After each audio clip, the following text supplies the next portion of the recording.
And good morning. It is April 17th of 2020. I'm on my way to work, and I've got not one, but two things to talk about today. One kind of related to what's going on, and the other one just a fun story. All that today on Guy's Daily Drive.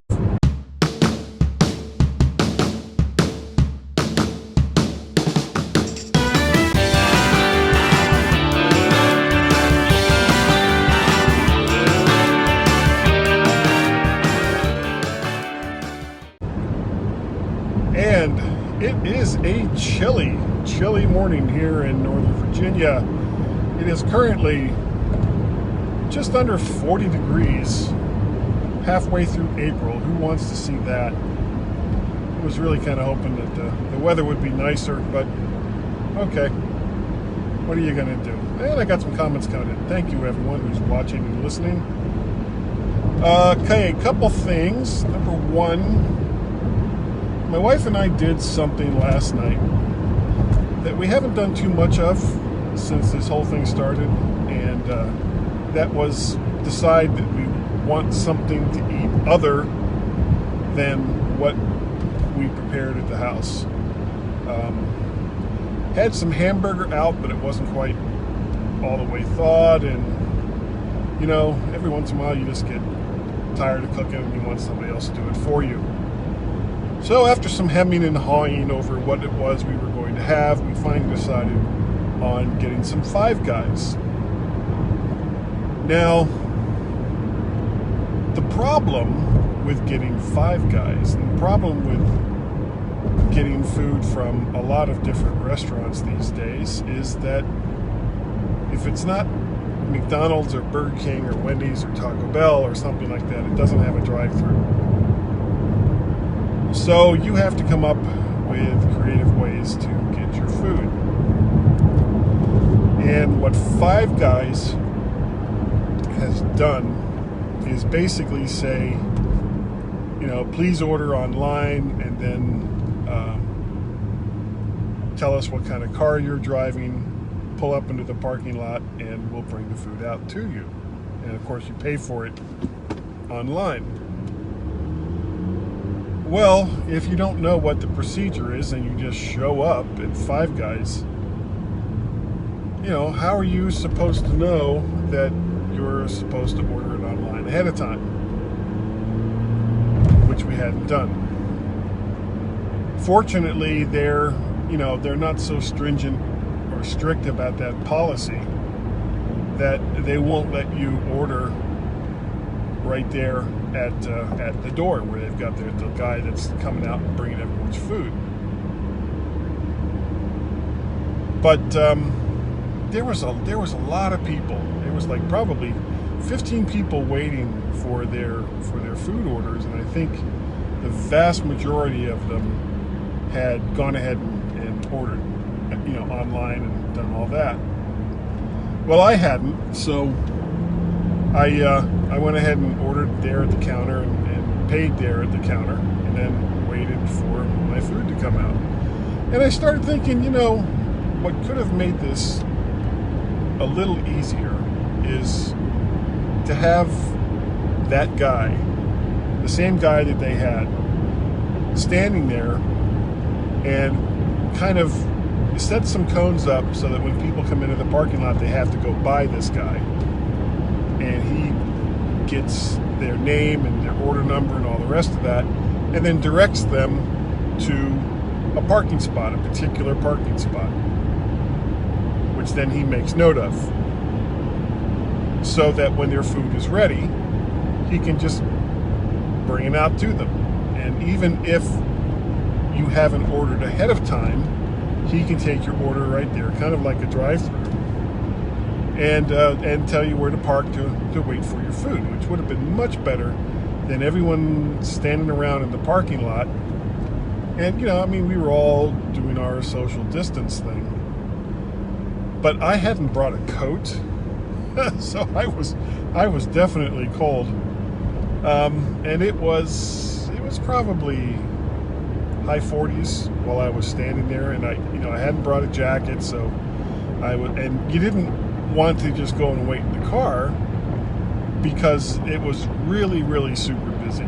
And because they didn't have any kind of procedure set up, at least not one that seemed to be working to get your food, that just wasn't going to work.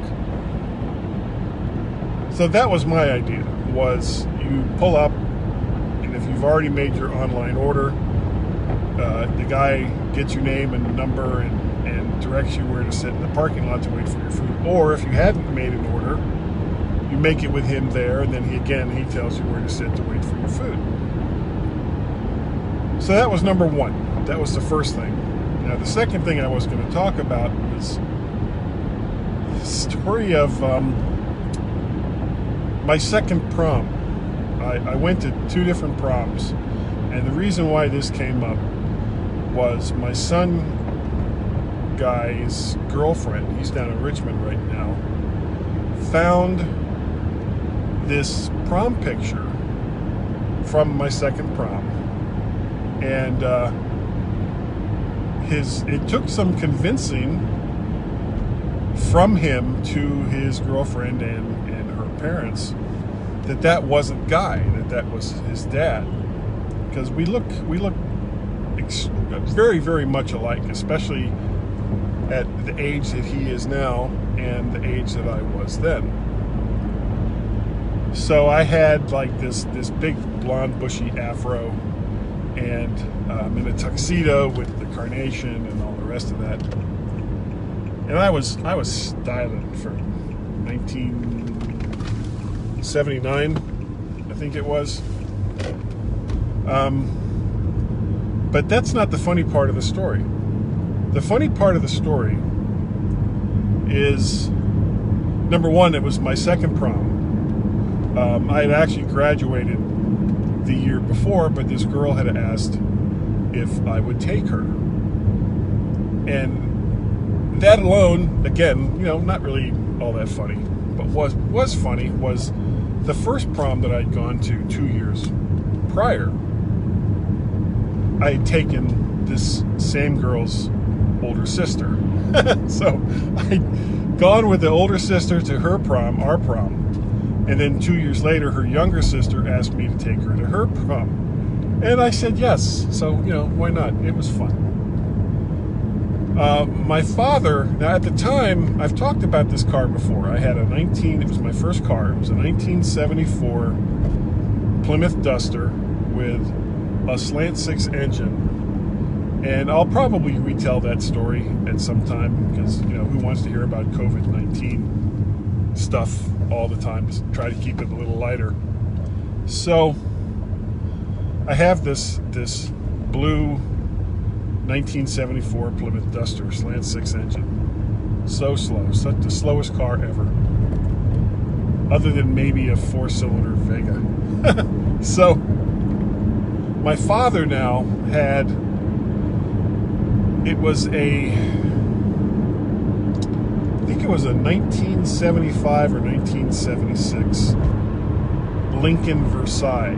And if you look that car up, and then you also look up the Ford Granada, you will be amazed at the similarities between the Lincoln Versailles and the Ford Granada, because basically the Versailles was just a Ford Granada rebadged as the Lincoln, because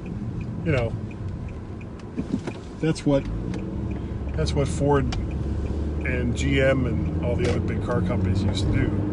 They would take existing cars, rebadge them as luxury cars, and then sell them at a premium price, because that made sense. So my father, knowing that I was going to this prom, came up to me and he was like, there's no reason for you to take your Duster. Why don't you go in something with a little more style? He says, take the Lincoln, like he was doing me this great favor. And in his mind, of course he was. And I love my father. So I was like, okay, I'll go in the Lincoln, even though it was such a pig. It really wasn't that much of an improvement over the Duster, but okay. So I'm going to take the Lincoln. So I picked this girl up, and I'm not going to say any names. I picked this girl up, and we go to the prom. We have a lovely time. It was very, very nice. And it was down at the Omni Hotel in Miami, so close to Miami Beach. So, very, very nice hotel, but kind of far away from where we lived. And I didn't really know Miami all that well. Now, and again, remember, at the time, there was no GPS. There was no MapQuest. There was no internet. There was no nothing. You had maps, and you had your own memory for figuring out where it was that you needed to go to. And we left the Omni Hotel in Miami, and I immediately got so lost. I had no idea where I was going. And I somehow ended up in this like warehouse district. Now remember, I'm in a tuxedo, and the girl that I'm with, she's in this prom dress, and we're dressed to the hills in this Lincoln Versailles, and totally out of place in this area, this warehouse area that we were in. And I just happened to see a police officer, or see a police car. And I was like, okay, well, he'll know where to send me. So I pull up next to the car. He's talking to some guy, and I don't know what was going on, but the guy he was talking to looked really, really shady. I don't know if there was some weird thing happening or what have you that I just stumbled into. But he kind of looked me over and looked at the car and the way I was dressed, and he was like, okay, why don't you just pull in front of my car about 10, 20 feet, and when I'm done here, I will get you back to Interstate 95. And I was like, okay, cool.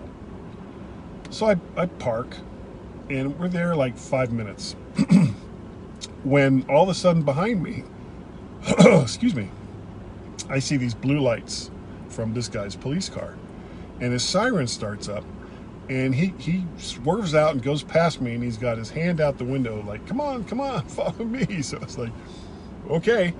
So I put the car in gear, and we're going like 50 to 70 miles an hour through this warehouse district, and he's lights and sirens are blasting, and I'm pulled in behind him in his Lincoln Versailles, and he finally gets us close to 95, and he's like pointing. He says, okay, you got to go that way, and it's like, okay. So I gave him a little salute that he probably couldn't see because it was like 11:30, 12 o'clock at night, and we get on to 95.